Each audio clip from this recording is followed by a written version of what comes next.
नमस्ते नमस्कार। आज नयाँ बाटो हिजो मात्रै मनोबन्ध भएको हामी डाइरेक्ट जाँदैछौँ। म बजार जानेछु। बजार जाने क्रममा तपाईँलाई बाटोघाटो देखाउँदैछु। बस्नुहोस् त क्यामेराम्यानज्यू। अब हामी सिधै स्कुटी स्टार्ट गरियो। यो मेरो घर देखाइदिनु छ। घरबाट नयाँ बाटो हुने हामी जाँदैछौँ बालिपा बजार।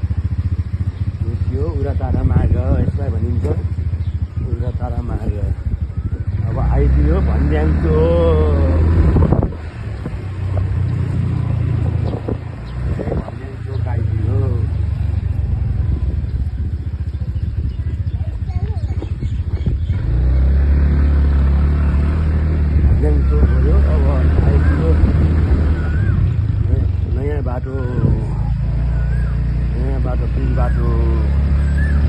कालो पत्र बाटो देखाइदिनुहोस् त कति राम्रो बाटो ल। हेर्नु सिधा सिधा सिधा बाटो बाटो बाटो बाटो सिधा सिधा देखाउनुहोस् हजुर। यता सिधा बाटो सिधा गाउँहरू पनि देखाइदिनुहोस् यतापट्टि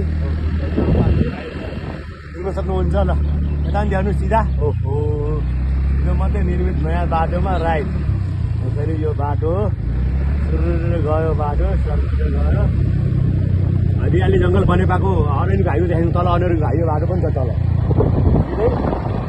जस्ता यी गाउँहरू यी टोलहरू हुँदै हामी आज हिजो मात्रै निर्मित यो बाटोको यात्राको क्रममा छौँ।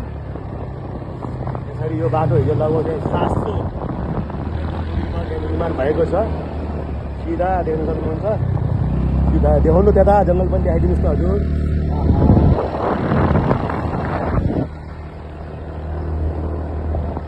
कति राम्रो बाटो सिधा हुन्छ।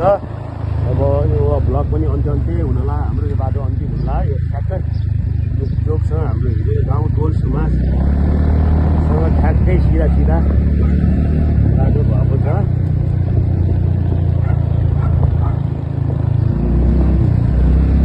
एकदमै राम्रो रमणीय बाटो बनेको छ। यो बाटो बनाइदिनु हुने सम्पूर्णलाई चाहिँ